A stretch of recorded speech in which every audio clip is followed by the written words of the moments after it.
Hey everyone, I need your attention for 1 minute. This is not one of those ads. This is something that has changed my entire life.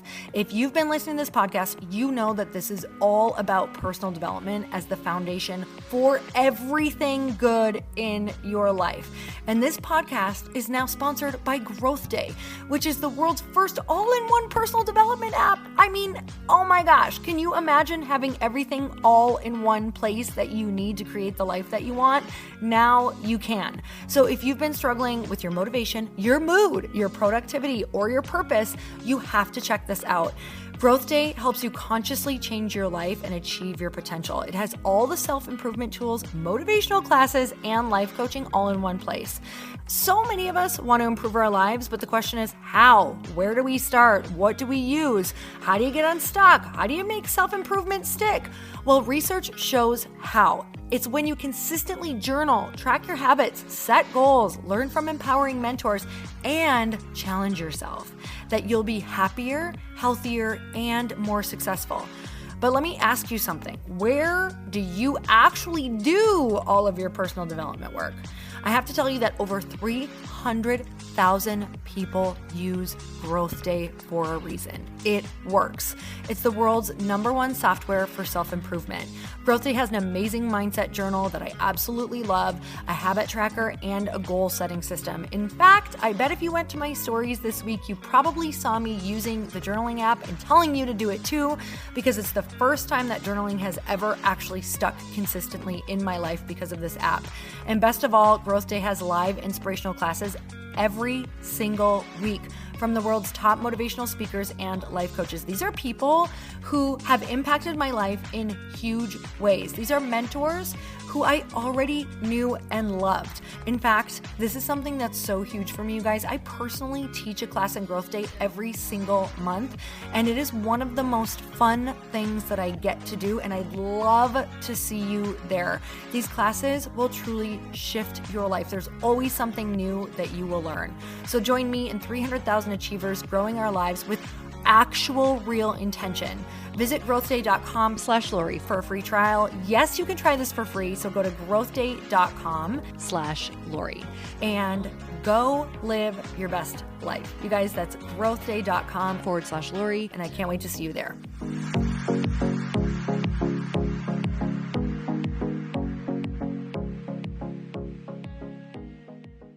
Thanks to Issue for supporting Earn Your Happy. Create once and distribute everywhere.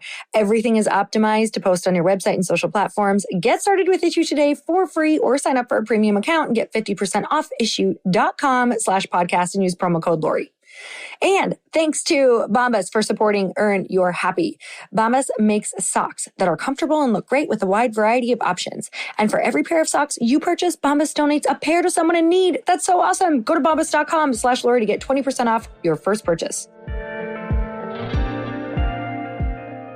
When I claimed back my time, I had the margin and the space to dream again. I had the capacity to learn again. I became a student again, an artist again. And I ended up learning a lot of the things that I do today. But if I had just stayed on that bandwagon of 6 figures, I would have never crossed over into a life that gives me time, which is my currency.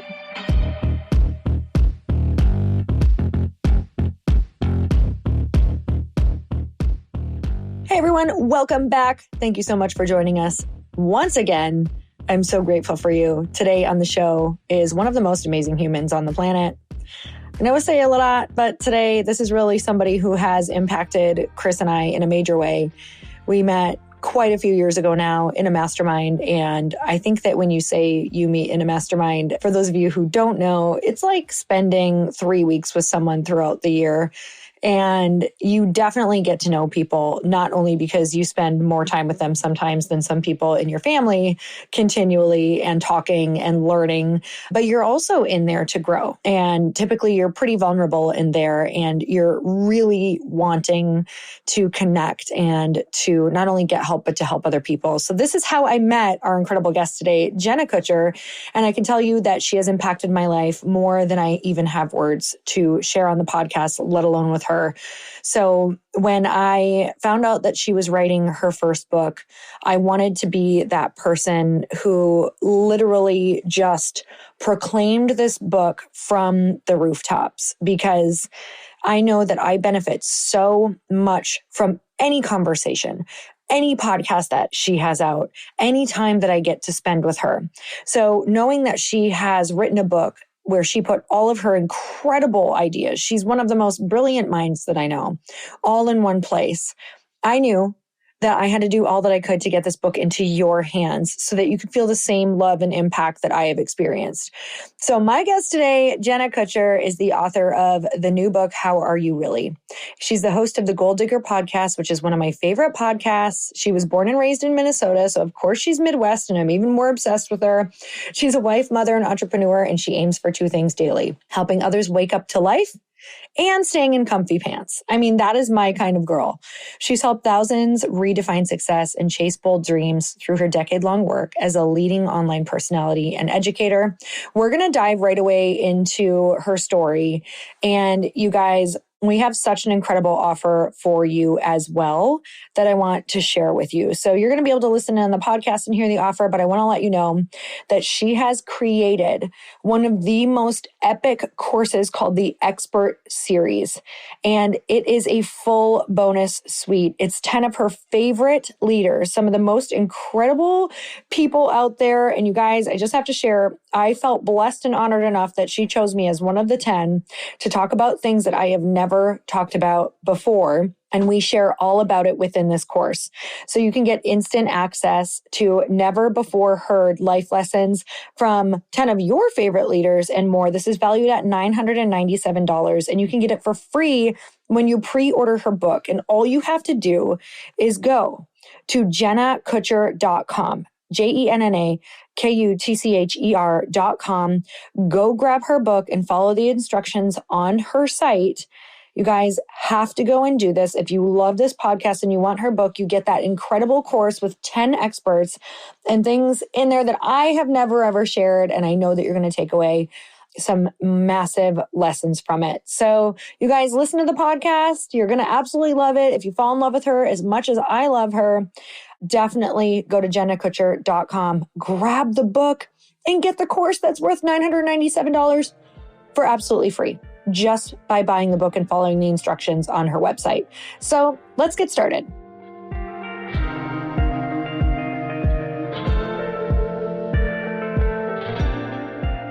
Jenna, I'm so excited to have you on the show. Selfishly, just really, really excited to drop in with you. And you are doing so many exciting things. Your podcast is one of my absolute favorites, you guys, the Goal Digger podcast. You have to go check it out. But today we get to have just a really beautiful conversation about life, and so much of everything that you believe and all of the success that you've created, which we'll chat about, is woven throughout this book, and really feels like it comes down to learning how to have a good life and enjoy your life. And I can't wait to chat with you about it. So welcome to the show. Thank you so much for coming on. Oh, thanks for having me. This is a dream come true. And this has been a show that I have listened to when I miss Lori. But just also like a really inspiring piece of like the heart focus of everything in the pursuit, which I think is great and why we should talk about it. Oh God, we're going to talk about so many things first. But you know, the question that I actually, when I really sat down and thought about, oh my God, first of all, how cool that you have written a book. Anyone who writes a book, it's like a whole other level that I feel like I can connect with them on, because the process, it's a thing. So the first question I want to ask you is, after your book writing process, or okay, if I asked you in the middle of your book writing process, how are you really? What would you have answered in the middle, like right in the middle? You know what's weird, Lori, is that I genuinely loved every part of this process, which is weird. No, even the stuff that people hate, like the editing and the back and forth. It's so funny because for years, I mean, since you have known me, we were literally in a mastermind together one time, and I asked the question, why would anyone ever write a book? Because I was so against it. I did not get it. I did not understand it. And so what's so fascinating to me is like when the timing and the messaging and the alignment was there, I loved it. My only not regret, but painful part of it was that they often say that like writing a book is like having a baby. And I did both of them at the same time. I was pregnant throughout the writing process. I handed in my final manuscript days before I gave birth. I edited that like last touch point with a 10-day-old. So the timing was tricky, but I often think that Quinn has a twin and the twin is my book. How Are You Really? God, I love that so much. I find that so incredibly beautiful because the book really is about enjoying the process of life. So you couldn't be a better author for enjoying something that technically the story around it, oh God, this is so we can dig in right here. Yeah. The story around it and everything you've seen and everything you had heard really up until that time, you probably didn't have a lot of people saying, you're writing a book? Oh, you're going to love it. It's going to be so much fun. It's going to be easy. It's going to feel good. Yeah, this is great. The story around it was, this is painful. Yeah. This is hard. Getting a book out. Are you sure you want to do this? So what do you think were some of the things that you did going up to that? You don't just enjoy a process. It's the setup before. It's the thoughts around it. It's like the way that you're viewing it. So can you let us in on some of those insights? So here's the thing. So I believe that in order to be in alignment, it takes a massive level of self-awareness, like literally knowing who you are and being confident in that. I knew, so this is crazy, Lori. So years ago, I did conversations with agents and publishers, and I've been very fortunate to have multiple offers to write a book over the years. And every single time I said thanks, but no thanks. To the point where I created a Gmail folder that was titled, If I Write a Book, and told my team, anything that comes in about a book, just toss it into that folder. I don't even want to see it. I'll know when the time is right. And I really believed that because there was a piece of me that wanted to write a book like that deep down, but I was always like, I'll never do it. It's just the longest, hardest process ever, like you said. And I have a really fascinating story that's inside of the book about how I went to get a massage in this tiny town in northern Minnesota of 1,200 people. And I met this woman named Thea who literally told me this word, this line that changed my life. And she just said to me, she's very intuitive. And she said, there's something you need to do and you know what it is. So go out and do it. And when she said that, she looked at me and she said, do you know what it is? And I said, I have to write a book. She didn't say like, you need to go write a book or you're nothing. She just said, there's something you need to do and you know what it is. And I think every person listening to this show, there's something in your life that you need to do and you know what it is. And no one can tell you it. And it was wild because I went to this massage, came home and Drew was like, how was your rub down? And I was like, I'm going to write a book. And he was like, I am so confused at how this happened. And I was like, I literally just feel like I had like a messenger from God being like, hey, you're avoiding something and you're trying to like push through your life. And there's something bigger than what you're doing. And so here's what I did that totally transformed the entire process. I have the self-awareness as a creator, as someone who considers herself like an artist, like a visionary, to know that anytime I put a deadline or money into an equation, my creativity is squashed. Every time in my life when I've been like, I'm going to do this for pay, or I'm going to do this in someone else's timing, I stare at a blinking cursor. And I knew myself well enough to know that. So I did everything backwards intentionally. I did not go out and get an agent. I did not write a book proposal. I did not get a publishing deal. I did not do any of that. I just started writing and I did it for myself.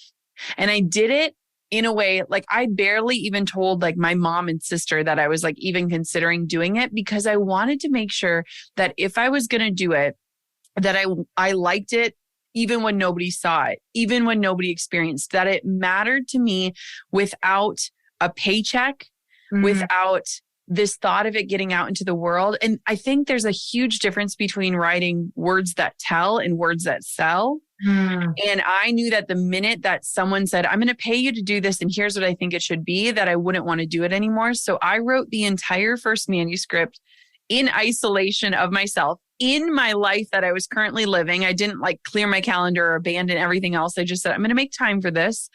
And I wrote it. And so I did the whole process backwards. And I think in doing that, it made the journey so much more aligned. So I finished a manuscript and then I was like, okay, now I can start the process. And here's my book. Not what do you think my book should be? Here's the book.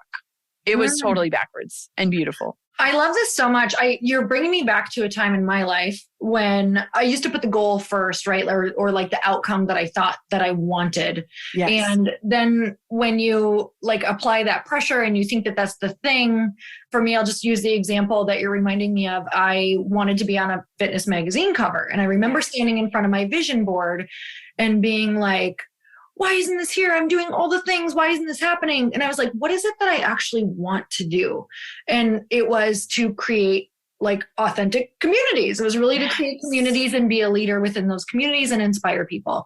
And I had this epiphany of, okay, well, if you want those things, like do it, try it, cut out the middleman and go create it yourself. And that's essentially what you did. Like I have this theory of like cutting out the middleman and like seeing if you still want it, like creating it yourself, seeing if you want to do it.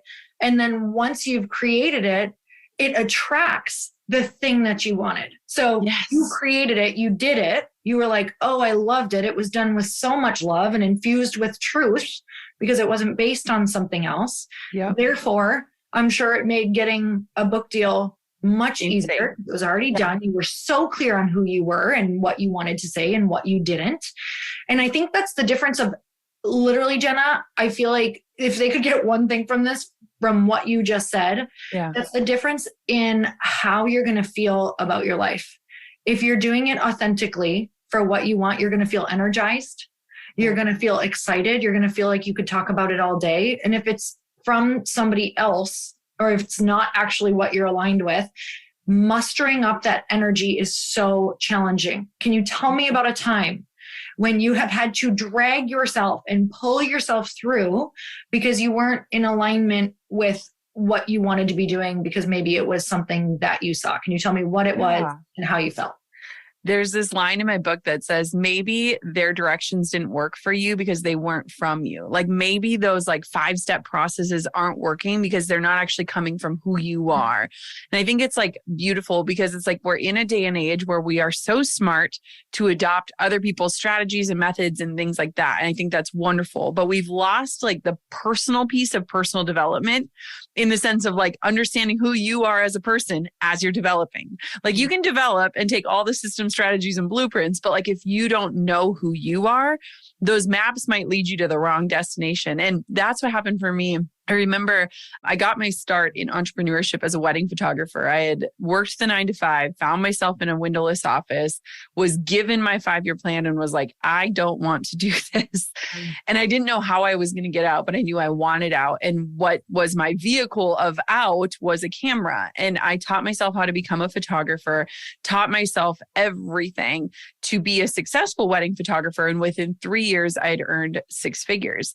And being from the Midwest and being in a place like 6 figures felt like $1 million, right? Like it just felt like this milestone. And I remember the day that I hit it, I remember thinking like, why are the angels not singing? Like, where are the gold cellophane balloons that say 100K? Like, where is this? And I remember having this moment. I was in the shower washing my hair and I like checked in with myself and I was like, I thought this would feel different. Like this doesn't feel exciting. It doesn't feel good. Like, in fact, I feel exhausted and like, I can't even enjoy what I've worked so hard to attain. And the next day, Drew came home from work. And at the time he was selling wine. So he was like literally like a glorified stockist on like the wine shelves in Wisconsin.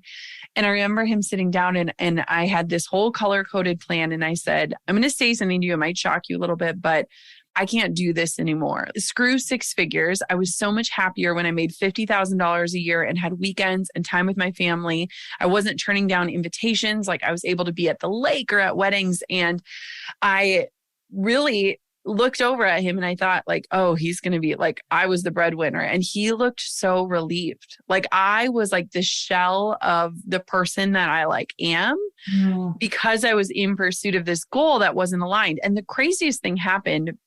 So we sat down and I was like, I'm going to cut back and cut my workload into half. So I am committing right now today, I will only book half of the weddings next year. I don't care how much I make. We can live off of less. I just want to go back to like being a human that has time again.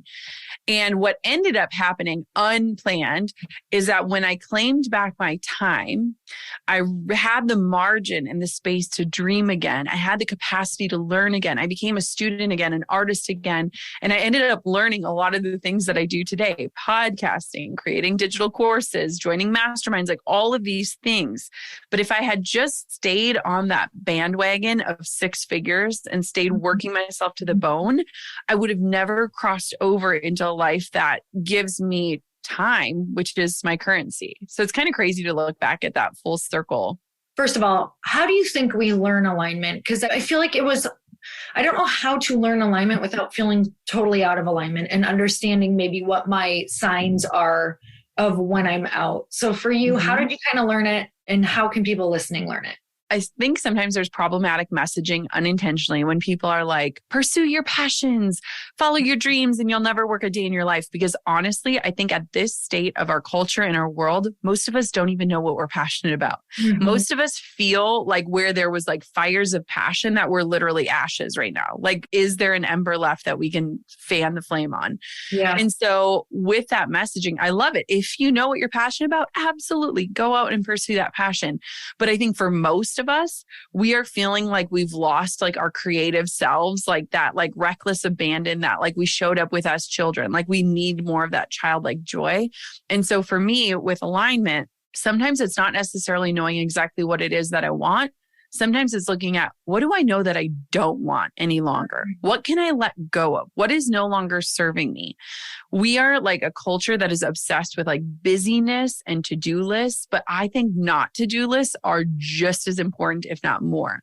And like for me, when I look at these like chasms in my life where there was this like very clear before and after, a lot of times it was spurred by like, I don't want somebody to hand me my 5-year plan. I don't want the promotion that leads to more responsibility. I don't want more work if it requires more of me. I don't want a business where if I have a human moment and can't show up, the paycheck doesn't show up. And so for me, a lot of my life has been not necessarily knowing what I'm running towards, but sometimes running away from the things I don't want any longer. And in that, finding the path. And what I would say is the second piece of that is that like our intuition, like that inner knowing and voice has been silenced, whether it's a trauma we've experienced, the culture we live in, the messaging that we're receiving, the way that we're consuming, like the dial on our intuition has been turned down so low that when we hear it, we don't even trust it anymore. We don't trust that it's like coming from us or like that it is for us.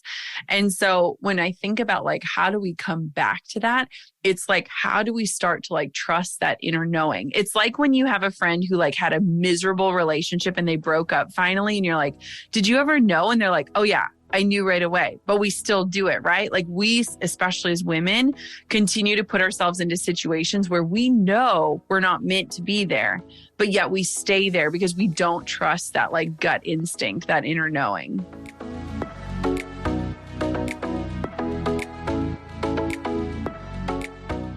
First impressions online are so important. Let me tell you why. Sometimes you don't get another chance for people to come and look at your stuff or visit your site or your Instagram page. And that is why Issuu is the all-in-one platform to help you create and distribute beautiful digital content, from marketing materials to magazines to flipbooks and brochures and more. There's no need for endless scrolling through PDFs. Issuu features your creative in an easy to view way on every single device. And truly, we all know that content is king, and it's really tough to get by just skimping. Like the old days, you could get those eyeballs without having to do beautiful work. And now it is a different story. Issuu is a great tool to help you not only create your content, but keep up with getting it out to multiple platforms at once with no reformatting needed. We have used Issuu for multiple things in light pink. You guys, we used it for making an incredible cocktail book. And we've collected so many emails with our cocktail book and our holiday guide. And that was all made in Issuu and made it look so beautiful and appealing. And I don't want to forget to mention that Issue also works seamlessly with tools that you already use like Canva, Dropbox, and InDesign, which is so freaking awesome. You can get started with Issue today for free, or if you sign up for a premium account, you'll get 50% off when you go to issuu.com/podcast and use promo code Lori. That's issuu.com/podcast and use promo code Lori at checkout for your free account or 50% off your premium account. That's issuu.com/podcast with promo code Lori. So tell me about something, maybe even right now, that you are clear on, that you're like, oh, that's what I don't want anymore. You know, even with getting my book out into the world, I've really had to battle, like, here's what traditionally people do, and here's what you should be doing, like the shoulds. It's like we could should our way through life. And what's fascinating to me is like when I committed to writing this book, like the subtitle is like living your truth one answer at a time. And I said, I'm only going to do this if I literally stay in alignment with this messaging throughout the entire process. And I have like, so for example, when it came time to record the audiobook, they were like, hey, we need you to fly somewhere. It's going to take like 4 days. You'll be in and out. So it'll be like 6 days, give or take, full days, blah, blah, blah. And I have little ones, like really little ones. And my value system is like success to me looks and feels like putting them to bed at night, being there when they wake up in the morning. Like that's me being successful. And so I said, okay, I'm so glad this is how you do it. Can I come up with a different solution that will work better for me? And they were like, sure. So I called like my next door neighbor who runs the local radio station. And I said, hey, do you guys have like a sound booth I could use to record an audiobook? I'll pay to rent it. My cousin, who's a local radio DJ, was my sound engineer. And we did something HarperCollins had never done before, where I recorded in my hometown, in the city I live in, with people that I love. And it totally transformed my audiobook. And it's like these things where it's like, okay, I see the end goal and I subscribe to that. How I'm going to get there might look a little bit different. And so I feel like, you know, throughout the whole book process, it's a very like ancient world and an ancient practice that hasn't really changed a lot. And so how can I do things in my own way, but make the greatest impact and present solutions to potential problems? This is so amazing because there are so many places right now in people's lives, like low-hanging fruit, that you can be exponentially happier if we just rethink it and ask or push those boundaries. So, you know, Jenna, you are one of my people who you literally set the foundation and path and North Star for me on how I want to live my life. And I'll tell you why. You are fierce with your boundaries in such a loving way. You live a life that is truly so inspiring to me because you do have that time with your family. You make sure that you're doing the things that you want. You're making sure that you're honoring these things that are important to you. I know that with that comes a lot of disappointing people through email, through saying no to people that you love, that you care for. You know, I want people to hear this. Like, I have been on the end of asking you things that I've gotten no's for, and I love it. I actually keep the emails so that I can learn how to do it in the way that I got it. And, you know, I think that there are people who maybe I know that, you know, are on the receiving end who don't understand it. Take it personal. Who are upset, who maybe look at you and say, well, why isn't she doing that? Or maybe that's selfish, right? These are the things that stop us from asking our publisher for those things, or being like, oh, well, maybe if they're going to think that I'm challenging. Maybe they'll want to take back the book deal. Maybe all of these things that are coming up as people say, you know, how do they do it? Like, maybe they don't have the pushback. Maybe they don't have the people who say those things. Except I know that you do. So can you please share the secret to how you cope with that? Yes, absolutely. Oh my gosh. So there's this line in my book that says, boundaries aren't to keep people and opportunities and things out of our lives. They're meant to keep us in our life. Oh my God. So good. And I think for a lot of us, especially Midwestern women, it's like we have been taught that like boundaries are like fencing things out instead of keeping us in. And so it's like this very different thing. And I was recently thinking about it because we went bowling. And you know those bumpers that you can pop up so that things don't go in the gutter? Boundaries are like the bumpers that keep us aligned on the path. Boundaries keep us from going into the gutter and rolling down. And so it's really fascinating to me because I'm a huge boundaries person, like massively. Like you said, you've been on the receiving end, but there's a way to do it. And I really learned the art of it when I was pregnant with my daughter, because we had been through 2 pregnancy losses. I was just in this season of like protecting my peace to the highest degree. And I realized like I need to say no to pretty much everything. But how do I do it in a way that doesn't burn bridges, that doesn't make me believe the lie that I'm missing my big break, that doesn't like trick me into thinking like I'm going to become irrelevant if I say no, or, you know, I'm going to lose my like mojo. Yes. And so I had to like create bumpers in my life. And part of that was kind of similar to the beginning of this when I told my team like, hey, toss everything into this folder. If the timing is right, I'll circle back, is like that belief of like when the timing is right, things will be right. But the second part was creating a template that allowed me to really show up in a way that was gracious and kind and loving, but also protecting what I was saying was most important in my life. And so I literally created a template, and anyone listening can take this verbatim and use it in your life anytime you want. And I would say, hey, like, thank you so much for this incredible opportunity and for thinking of me. I'm so grateful that I came to mind. I'm going to say no right now. And I want for you to know that my no is not exemplary of you or your idea or the thing you're working on or this invitation. The no is only showing you that I'm living out the things that I say are most important in my life. Okay. I'm going to be cheering you on every step of the way. I am positive our paths will cross in the future. I'm here if you need me. Thank you so much for understanding.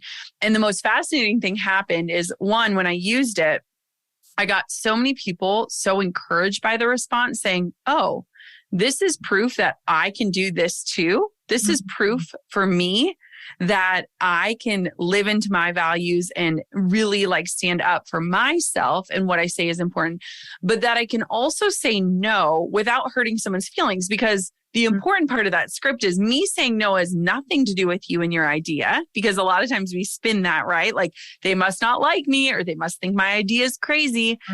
And it gives people this like breath of like, oh, yeah, it has nothing to do with me. It's just has something to do with her. And that's actually pretty cool. So it's really changed my life. And it's been this beautiful way of kind of checking in with myself too, of like, okay, if I say these things are important to me, which I think a lot of us caught ourselves in these last few years of like, I always said someday when I have time, I'll read more books or I'll exercise or I'll do these things. And now I have time. Am I the person I thought I would be? This allows you to like live into your values and stay in integrity, which is like the greatest gift you can ever give yourself.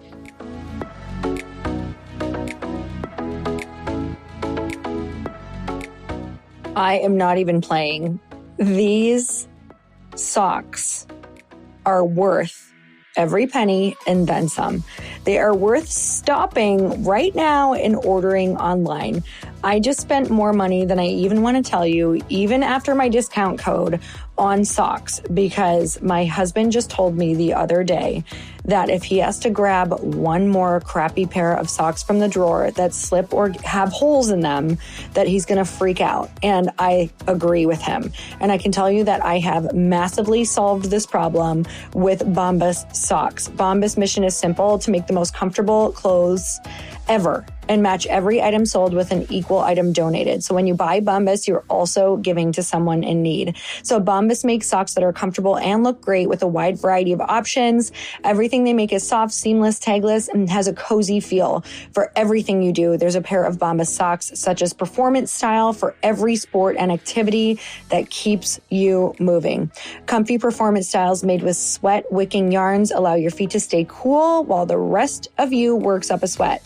Bombas no-show socks are designed for comfort while being specially engineered to never fall down. They let your ankles be free to soak up the sunlight, and my new personal favorite are the women's tri-block marl ankle sock for my daily walks with Chris and Bananas. We definitely cover a ton of miles, you guys, and I want to tell you that Bombas socks are literally the best socks I have ever tried in my life, and I will never wear anything different. Like I said, I just filled my entire drawer. I have about 40 pairs now because I am never going to put up with not having an incredible pair of socks that I'm obsessed with on my walks and runs. Socks are one of the most requested clothing items at homeless shelters in that order. That's why Bombas donates one for every item you buy. When brands give back, it makes such an easy decision for me to support them. So go to bombas.com/Lori to get 20% off your first purchase. That's BOMBAS.com/Lori for 20% off your first purchase. Okay. Number one, obsessed. That is so much freedom right there. So Jen, I just told you I'm writing a book, and one of the things that I want to have in there, one of the sections is all these freedom phrases for where we get stuck. So I'm literally going to put you as that quote under boundaries. Please. Because that is like one of the most powerful things I have ever heard around saying no. And I feel like I have learned how to say no a million different ways, but I've never, do you know what that was? It was just 100% honest truth. Go figure. It was literally like, I need to live the life that I came here to live and that I hold as valuable and to the people that I hold as valuable. And you said it in such a way that lets people really understand like, oh, it's really not about me. It's that she really wants to spend time with her loved ones, or she really wants to be able to go show up for these other people. And we get so overwhelmed with how to say it. And I do think that these little tweaks and phrases that you just keep on hand change your entire life. So when you're talking about boundaries and some of the things that you want to keep sacred, what are those things to you? Yeah. So it's really interesting because I feel like I'm on the precipice of a big shift and it's a little scary. I actually haven't talked about it anywhere or to anyone. I did a phone call yesterday with like a mentor because I told her, I was like, for the last like 4 years, I have really just been committed to being home, saying no to everything. I think in the last 4 years, I've maybe been gone a total, like I could count it on both hands, of time away from my family, which is wild because before I had children, I was like on a plane every couple weeks being gone. And so I really kind of grounded myself. And I said, it's kind of freaking me out a little bit because with the book coming out and with all these new opportunities, like I'm really excited about it again. And it kind of scares me because, I've spent these last 4 years really just being home, being mom first. And this ambition that is like sneaking its way back into my life is a little scary to me. And the person I was talking to, she's so brilliant. She was the person who actually had said to me, there's something you need to do and you need to go do it. So she's still in my life 2 years later. And I was talking to her and I was like, the book is coming out. The book that you inspired is coming out. And I said, I'm just a little like, I really want to stay grounded throughout the process and stay in alignment. She says, you don't need to worry. She said, how you're moving through this is very much like a gentle breeze. She said, there are things like tornadoes and hurricanes. There is this force that can be felt, but then it fades away and it leaves destruction in its path. And the way that you're moving through this is like a gentle breeze. It's enjoyable. You notice it, but it doesn't take over. It's this path that you're on where you have this awareness to notice the breeze, but to not be carried away by it.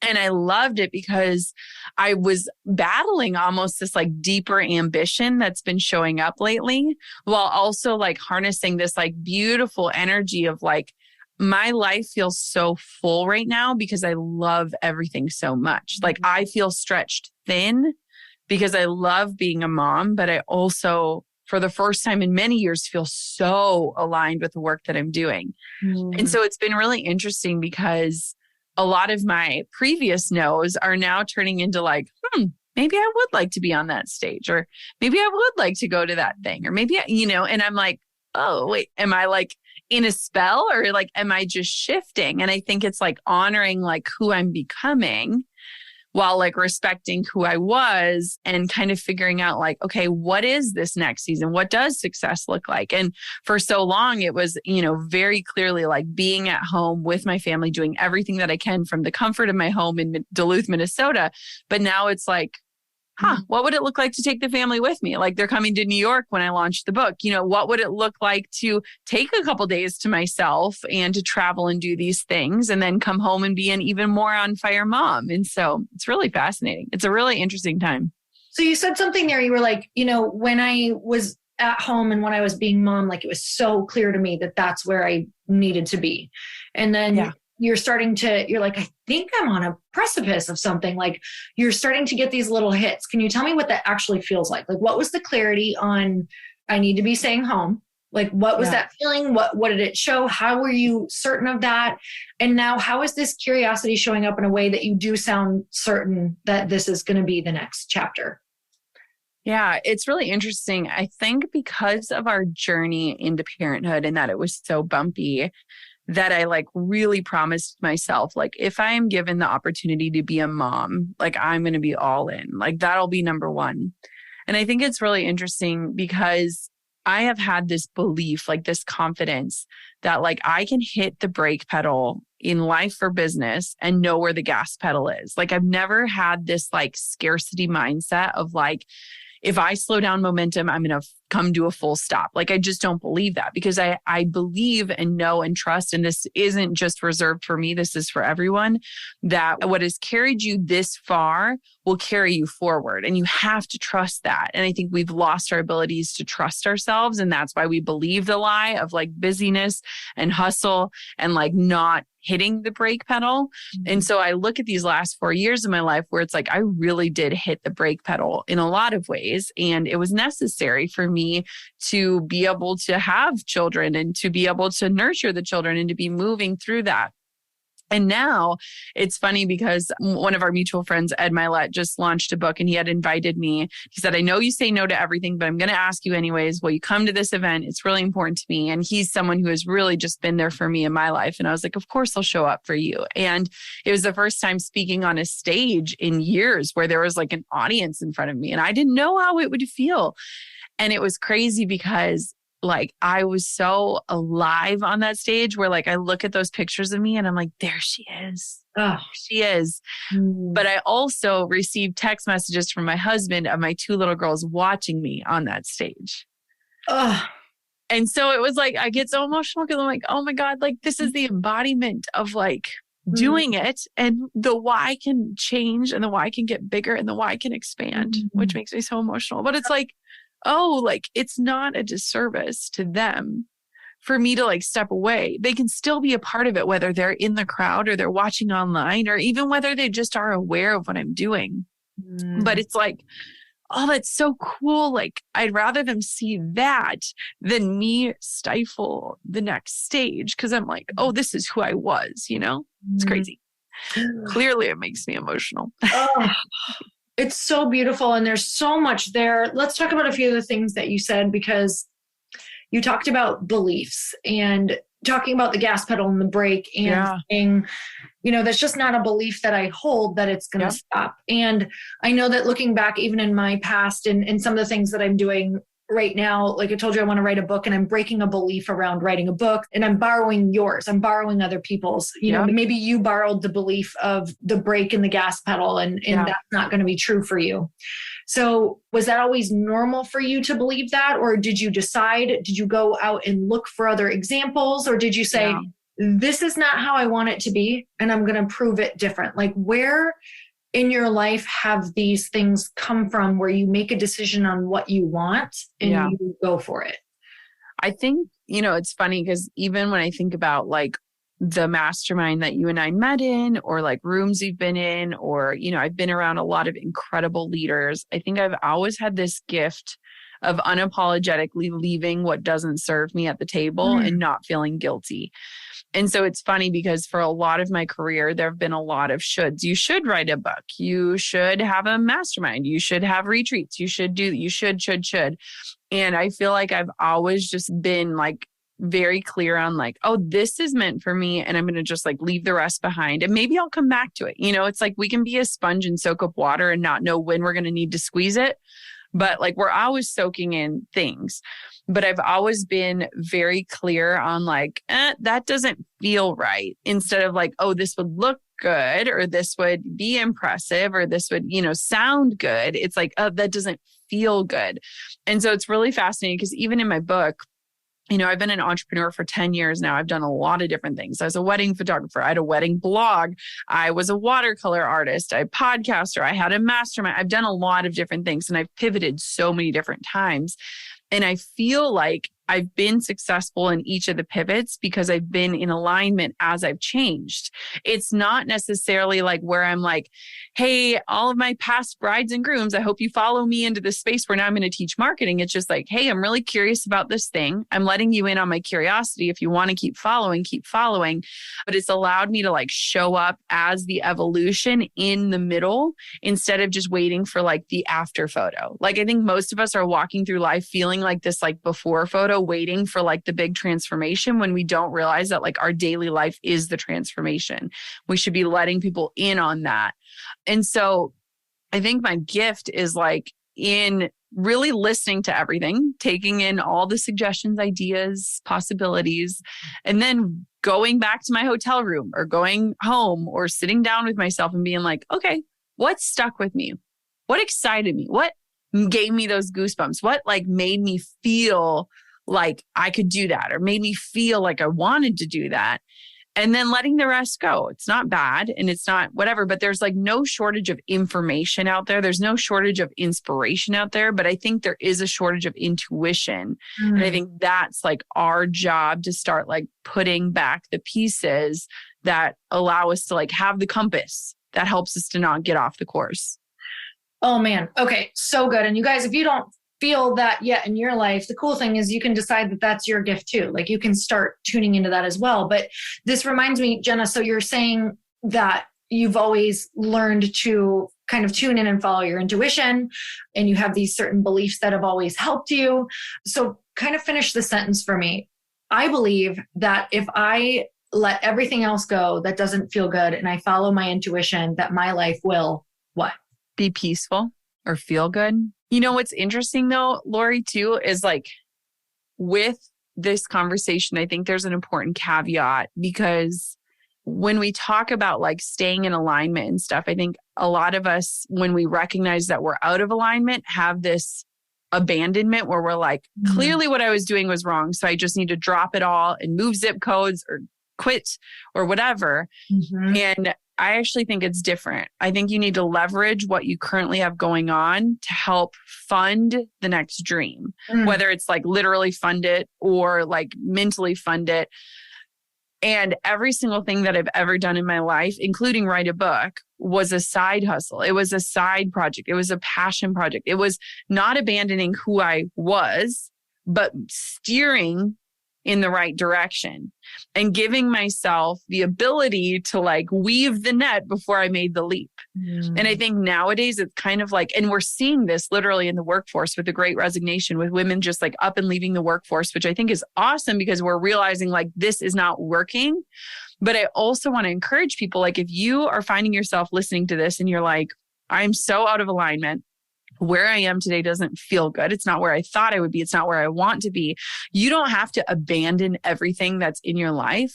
But what you can do is you can take your life and fund the dream, to try things without deadlines, without money, to be creative, to experiment again, to do things just for your own joy and pleasure, to play again. And I think like every time that I've had like a massive change in my life, it's not been out of the abandonment of the old life. It's moving in the right direction for the new life. And I think that there's a big distinction that needs to be made because most people don't have the luxury or the privilege to just be like, peace out. This life isn't working. Let me go create the new one. And so it's like, how can you, you know, when I became a photographer, I used that corporate job that I hated to fund the dream. When I became a podcaster, I used the photography to fund the, you know, like, it's like, everything can pour over and spill over into the next thing. And I think that's just an important distinction that should be made. I love that you share that because it's the same exact path for me. And trust me, it's not that I didn't have feelings of like when I had a gym and I felt like I was done personal training, I wanted to burn the place down. But I had to sort through those emotions because it is very like, I'm like, okay, this is clear. This is not for me anymore. I want to be done. And it was like, but I can't be done. And let's look for the gift of what this is providing for the next step. What like, it's teaching me. Huge. Yes. Sitting in that is a challenge, but it is like looking back, I'm like, man, if I would have just left, which I've seen people do, it puts you in almost a worse place that has so much pressure, like not good, too much pressure to, you know, not use the current thing to bridge the gap. So I want to know about kind of the points in your life. Now you had mentioned that you feel like you are moving through life more as or was pointed out to you, like a gentle breeze. Like you have these things that maybe on the outside, writing a book while you were pregnant, then giving birth, now being on this book tour, like that can look like to a lot of people who maybe haven't had the life experiences before you setting you up to be a gentle breeze, that can look extreme. So how have you taken things that, number one, maybe you needed extreme things in your life before to really like change the tide and start the action, but how have you taken these things that could be viewed as extreme? Like you could wake up tomorrow and be like, holy shit, this is insane. What am I doing? How do you kind of look at that in a way that you're approaching it in that gentle breeze sort of? Yeah. I love that because I was with Jamie Kern Lima and we were just together a couple of weeks ago and she had an incredible book launch and she goes, how are you feeling? And even you asked me this and I was like, oh my gosh, I feel so good. And she's like, really? And she's like, you're the first person that like, I actually believe that. And that has actually said that. And I think it's because I know myself so well that like I am really protecting my boundaries in this process and really like speaking up for like, here's what I'm willing to do and here's what I won't do, in the sense of like, yesterday I had no meetings. Then today, tomorrow, the next day I have like 10 meetings. And then the following day I have no meetings. And it's like these like sprint and rest. And I think so many people who in their past have like quit, they really just needed to rest. Like rest, don't quit. Like people are so prone because they're tired that they just give up. Mm-hmm. And so I've really been like protecting like this right to rest in the process, but also like really making sure like, okay, what is my bandwidth? How can I decide things? Like I'm the kind of person where like, when you text me, it's like, if it's the day of, I can make the decision. Do I want to go out for pizza or do I want to stay home? If I'm planning 2 weeks in advance, I don't know what I'm going to feel like that day. And so it's like that awareness of like checking in with yourself often, but also like I am like a great person at anticipating needs and filling them before they come urgent. So like my team and I literally work out of this place of like, there is nothing urgent. Like there are very few things that are urgent. Like we're not curing cancer. I wish we were, but like very few things are a requirement that needs you to be super connected or online late at night or like cracking your laptop on a Saturday. And so how do you create like that peace that protects you to keep you in your life? And so like for me in the pursuit of like this book, like it has been just this process that like feels good because it's like these constant checking in of like, okay, can I do this? Can I commit to this? Like, what does this look like? How am I going to like shut this down and get back into my life? How are we going to incorporate life in the journey? Like, how do we kind of blend? And I think it's like this notion of like, for so long, people have talked about balance. And like, if you actually study the word balance, balance is like a moment in time. It's not meant to be maintained. It's like, if you think of the scales, it's like, oh, it's balanced for like a split second. And I think we've believed this lie that like we have to find balance and then somehow maintain it. And for me, I've found this like notion of blend. Like, how do I take all the things I love? Like if you're going to make a great smoothie, how can I put all my favorite ingredients in and blend it? How can I take the things that I love, being with family, working, speaking on stages, writing book? How do I blend it together so that I can show up as like the whole version of me and not just these compartmentalized pieces of my life? Because I feel most alive when I'm invited to be wholly me. And I think that's not a reality for most people. And I don't think most people feel like they're wholly known or accepted in many areas of their life. You had mentioned something earlier where you said, almost to the extent of you can't miss what is for you, even if you're saying no a lot. Yeah. Was there a point in your life or where you've had to have, I'm sure you've heard of this, but like the year of yes, where you just have to like, maybe you've said no a lot and you're like, oh, I think this is my year of yes, where I just need to take everything in order to like find what it is or in order to really get out there. Can you kind of explain, do you think people need like that year of like saying yes to everything and getting out there and just like kind of like earning your stripes? Do you think that's vital, or do you think that we can start from the beginning if someone is listening and just say yes to the things that we feel like we want to do? I don't think it's required. And I actually don't think I've really ever been the person to do that. Here's why. I feel like I've learned very often in business, especially, that when people present you opportunities that look shiny, when you live them out, they feel dull. Mm. And I think because we've been sold, I mean, even watching old Disney movies with my daughters, I like realize how often it's portrayed that like the knight in shining armor comes in to save the woman. And I think a lot of women are waiting to be saved. And I would say the year of yes makes sense when you're saying yes to yourself and yes to your values. So yeah, a year of yes would be great. But like for me, my year of yes was when I said no to everything else and like built a business that was the yeses that I needed. And for me, what that looked like, it was like a 3-year progression. When we met, I was actually like in the transition out of wedding photography and into this next version, which is a lot of what you see today. When we went through our struggles with pregnancy loss, I had found out that like we had lost a baby and I had to go and shoot a wedding 2 days later. And I realized that me saying yes to my work was literally me putting like my deepest desire on hold because of career. And I was like, I am going to promise myself that I will never build another thing that doesn't allow me to be human, that doesn't allow me to say, I can't show up today, but I'm going to trust that I will be provided for. And I had this like vision. I did this like exercise after my second loss, and I talk about it in the book, where this woman led me through this like visualization exercise. And she was like, picture like the most vibrant, alive, healthy, happy version of you. What do you see? Where are you? And it was like this really in-depth exercise. I actually have the exercise for people who buy the book. You can get this exercise and it's incredible. It's life-changing. But it was like, you know, step into who you are. And it was so funny because in that vision, I saw this little girl and pancakes. I get so emotional.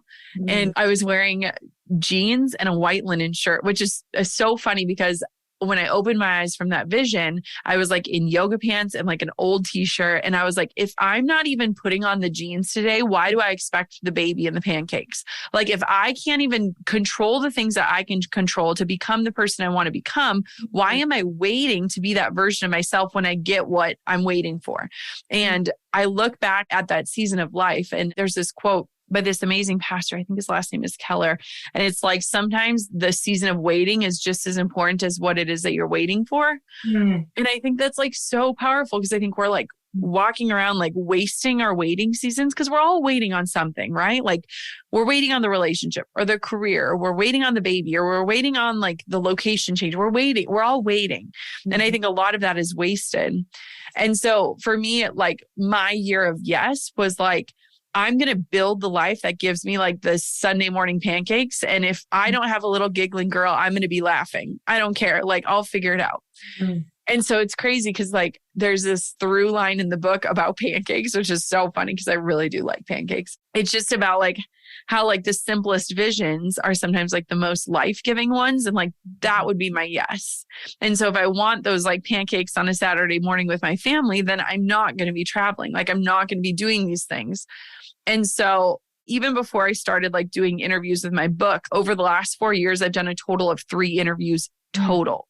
And so like my no's were like to other people's wonderful opportunities that I was so grateful for. But my yeses was like, I'm going to build that most vibrant, healthy, happy life so that I am fully awake to it and like I'm fully living it. And I think when we say those year of yeses, yes, it could absolutely unlock things. And if you're in a season where you can say yes, absolutely, please do it. But I would say yes to yourself first. And there's a line in my book that says like, remember, like you are not the risk, you are the investment. And so your yeses should be you investing into yourself and that best life. Oh my God. So much clarity just from the things that you have said. They like really, especially the example that you just gave in that exercise that you just said. What are some of the things about you? What are those parts of Jenna? Maybe you can name 3 parts. Like if you said Jenna is part this, part that, and part this, that you love, that you've learned, that you just love about yourself. How do you make sure that those parts of you are expressed each week? Ooh, that's good. Well, I think I'm very loving and nurturing as a mom. I will never ever question if I'm a good mom, which is crazy because I think a lot of moms are like, I don't know, but I like know in the core of my being that I'm a really good mom. So that's practiced all the time because I'm always mom. but I'm also strategic. And I used to hide that because I almost believe this lie that like being strategic is like conniving. You would never say like she's a strategic woman without you thinking something off about it. I don't know if it's the Midwest or just the way that we talk about women, but I am so good at strategy. Like I think about strategy. My brain works in like a very beautiful way. And so I'm constantly thinking about like, how can I, this is probably why I'm really good at it, but like, how can I do the least, but make the biggest impact? And strategy plays a part in that. And so it's constantly like looking at like, how can I do the least amount of work, but make the greatest impact? And strategy is required to do that. And then I would just say like, I'm really funny. And I feel like a lot of times my like funny side doesn't come out because I care so deeply and I emote so deeply and I'm so like, I'm just a deep feeler, but like I am a goofball. Like when I'm with you, like we are goofy and like, I love your goofy side. And like, even yesterday we were like doing a conga line in the kitchen and like dancing and Drew was just like, your moves are crazy. And I was like, I am such a good dancer, but like, I'm really goofy and I think I'm funny. And so like, I really always try to like, think of like, when is the last time I was laughing? And like, how do I make other people laugh? And like, I just feel like laughter gets lost sometimes in the like busyness of life. And so just kind of challenging myself in that way. And so those are 3 things that I think are about me. So you can strategically plan in now when you want to feel funny or who brings that out in you. Absolutely. I love that you share that too. And I know that we share so much about the Midwest background and so many of the things you said where you're like, maybe it's the Midwest. I'm like, yes. Yeah, a lot of it is. A lot of it is. And I do know that there's a lot of stories with whether you're from different coasts and things like that. And there's also a story around, being a woman and the time frame that you were raised as well. And I'm so grateful for you giving us not just a path of saying like, okay, here's what you should do, or here's the strategy behind it, but the emotions that all come with that as we go and we try to make those changes. So I want to know in your book, maybe what are some of the key things that you're really seeing as you're starting to have conversations with so many different people that I know sometimes when we write things that we think are going to be impactful. And then the ones that you're like, oh, I didn't realize that was going to be as impactful, really come to the surface. Are there things that as people are starting to have the conversation that have surprised you, maybe that you're really excited about? It is so true. It's like funny, like people will like pull out a line and you're like, that's the life-changing line. Like, that's so cool. One thing that I think is really beautiful, and I am an avid reader, but like, I don't think it gets spoken about enough, is like how we feel about ourselves and how it impacts how we show up in every aspect of our life. And there's a line in the book that says like, how you show up to your battles is directly linked to the type of warrior you believe you are. And I talk a lot about body image just because I think so much of our life is wasted on hating the way that we look and not really like thinking about the way that we feel or anything like that. And so it's a really important part for me, and something that I don't read about enough and don't think about enough is like, what do I believe to be true about me and my body? And what does my relationship with my body feel like today? And how does that impact how I show up in relationships, in career, in friendships? So that's been something that I think has really been resonating and something that has really just stood out, because I think it's one of those things where it's like women are deeply insecure, but like they won't talk about it. And the other piece of it too is like community. So the book is in 3 parts. So it's like who you are really, who you have and who has you as in community. And then the last part is, what are you going to do about it? And I love the 3 separate parts because I think, to grow yourself, you have to know yourself. And then to like really be fully known, you have to invite others, fully show up. And then you've got to take action. And I think, all 3 of those steps are so important and so critical on the path. But they're also things that are really easy for us to avoid. It's like, we don't want to ask ourselves, how am I really? Because we're afraid if the answer is that I'm not okay, that then it means I'm going to have to do something about it. I'm going to have to invite people into that mess. And so it's really just this invitation to like come back home to yourself, but also to like wake up to your own life. And the thing that I love the most about the book, and it was something that I had asked my publisher early on, like, why did you take a chance on me? Like, why me? Why this book? And she said, right now, I feel like there are 2 big camps, especially for ambitious women. There's the camp of like hustle harder, work more, never sign off, always say yes. And then there's the other side of the camp, which is manifest, just say what you want and the universe will deliver. And she said, you live in the middle. You live in the gray where the woo meets the work.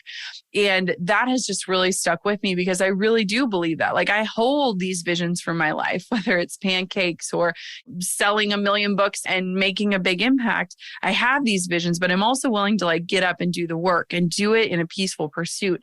And so I feel like it's this necessary conversation in this polarizing world that has us feeling like we have to choose one side or the other or show up as only one part of it, to really invite you into that gray area of your life that I think is necessary for you to, one, have the space to have the visions, but two, be willing to like lace up your sneakers and start getting after it.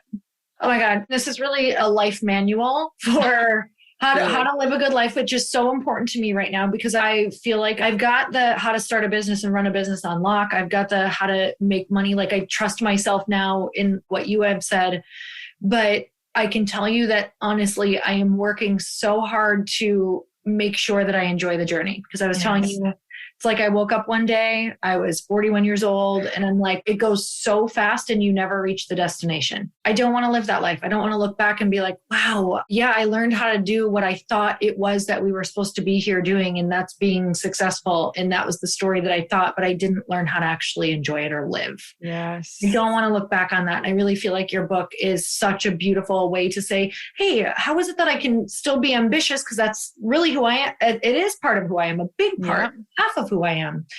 But how can I make sure I'm enjoying it? And I'm so excited about it because I think that there's a lot of, like you said, the different books that are out there. There's one that speaks to one or the other, and it can feel very conflicting. So I know just even sitting here and having this conversation with you has made me feel like, oh my God, it is possible. It is possible to let all these parts of me shine and have different seasons and go do the things that I want and learn how to protect myself. So this was so powerful, Jenna. I know that we have something so cool for them that they can go in even more in depth on what we're doing for part of your book on building authentic community, really giving them the answers around that. Can you tell me a little more about it? Yes. So this was actually inspired by you and Chris. Beautiful community. So what I wanted to do is so many times, like the most powerful things and the lessons I've learned in my life have happened behind closed doors with people I love, like the greatest leaders and motivators and personal development people out there. And I wanted to kind of like peel back the curtain and say, like, sit down with us while we talk. And so I created this thing called the Expert Series, and Lori is one of the experts in it. And it's 10 different experts talking on all different topics, from body image to investing in yourself, to confidence, to how to gain momentum, to how to avoid burnout, to how to be present in business and life. And it's just incredible leaders from Mel Robbins, Brendan Burchard, Dean Graziosi, Glow Tanmo, Amy Porterfield. And you can get it all for free. So these are not going to be aired anywhere else. These are like exclusive conversations, and you can get them when you grab your copy of the book free as our gift to you. Ordering the book just means the world to me, and I want to make it so valuable. So you can go to howareyourreallybook.com and snag your bonus and grab your copy of the book wherever books are sold. And I'm so grateful for your conversation in there, all about community. And you said a lot of things that like surprised me in the best way and inspired me. So I think it's stuff that your audience hasn't heard yet. No, they haven't. It's actually topics that I want to be putting in my future book. So I have not really, it's kind of an epiphany that I had around how I use community to be successful in life, just like what we had chatted about. So you guys go grab this book seriously. Everything that I had just mentioned about learning how to not only be successful in the way that you think, but also be so successful in enjoying life so that at the end of our life, we feel like led a deeply fulfilling, beautiful life. Go grab it now. I am not kidding. You know that I don't mess around about books. If it's an amazing book, a life-changing book, I tell you, you need to read it. Go read it. She is one of my inspiring friends and plays a mentor role in my life. I'm obsessed with you, Jenna. I'm so grateful for you. I learn huge things every single time I talk to you. You totally light up my brain. So you guys, sending you so much love. I would love to know what you got out of this conversation. If you're going to go get the book, you know that I always share all of your shout outs. So tag Jenna, tag myself, let us know what your biggest takeaways were. And if you got the book so that we can share it. So sending you so much love. And Jenna, thank you. Thank you. Thank you. Until next time, earn your happy. Bye, everyone.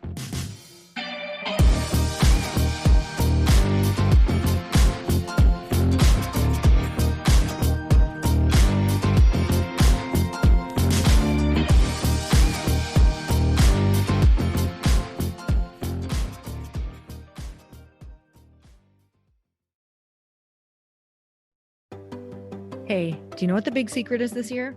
And it shouldn't be a secret because this should be your biggest focus. It is building your community. I am always working on building and nurturing my community, and everyone is talking about the power of community. Without an online community, you just cannot grow organically or create a real movement, which is what I know that we're all after. And you can build trust or monetize your audience. When you get community right, not only does your audience grow faster, but so do your sales.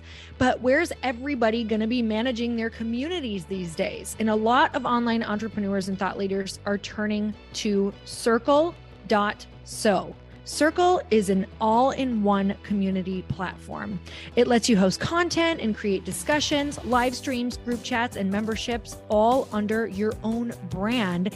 And what's so cool about Circle.so is that you don't even need a website or Facebook group. Instead, Circle lets you build your own community site where you can host content and manage your members. You can even create locked and unlocked content spaces, groups, and classes. How freaking cool is that? You can put your content behind a paywall too, and you can charge different amounts of money for different spaces on your community site. Circle.so is famously easy to use, and it has a free 14-day trial for you, so you can go check it out, see if you like it, see if you love all the options. Just go to Circle.so. Go check it out right now, you guys. Imagine being able to manage your community, start group chats and live classes, and accept payments all in one place. Kind of mind-blowing since this is usually spread all over the place. You have to log into so many different things. If this is the year to capture, organize, and monetize your community, head over to Circle.so. You can get a free trial and start building your online community right now. Just go to Circle.so. You guys, you get the 14-day free trial. So just go and see if it's for you. It's going to streamline everything and make your life so much easier. It's so freaking cool.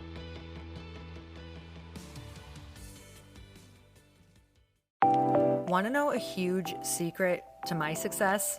Okay, not only my success, but just about every single person that I have interviewed on this podcast who is successful has this in common. You guys, they love to journal. They capture their life lessons and what they're grateful for. But a lot of people don't keep this up consistently. And most people do know that the research shows that journaling deepens your gratitude and increases self-awareness. But did you also know that journaling decreases stress and helps you achieve your goals faster? In fact, journaling is a huge differentiator between average performers at work and high-performing people. It leads to longer-term clarity, confidence, and success. So why don't more people journal? Why didn't I journal consistently?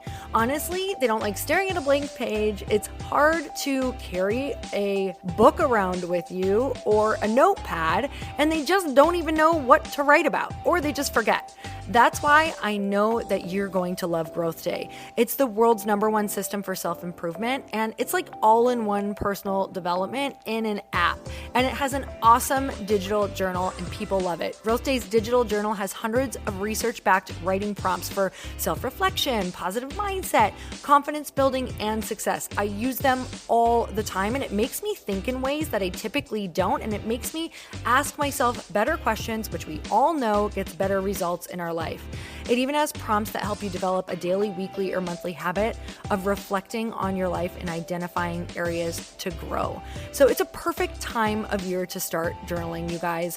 When you sign up at Growth Day, you also get systems for habit tracking, goal setting, and scoring, and improving every area of your life. Best of all, I get to teach there too, you guys. I'm so excited. I hope that I get to see you. I teach live in Growth Day every single month with a new topic just for you. So join me there. Start your free trial at growthday.com/Lori.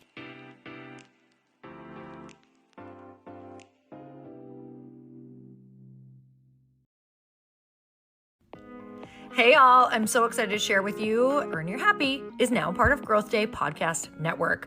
A bunch of us are coming together to bring more growth to the world and support shows and brands that we truly believe in. And one of my friends is also on the network, and I'd love for you to go subscribe to his show. You guys, Trent Shelton has the most incredible podcast. It's called Straight Up with Trent Shelton, and it's going to remind you that you are built for this. I have heard Trent speak in person multiple times. I've listened to his podcast a ton. He's coming on the show, and I literally cannot wait because this man just spits straight fire. It is like truth that goes to your core and makes you take action right away. If you want one of those podcasts that when you're just out on a walk, you can't help but want to start running and run through a wall in your life, this is the show to go listen to. So you guys make sure that you go subscribe to the show, Straight Up with Trent Shelton. You're going to love it.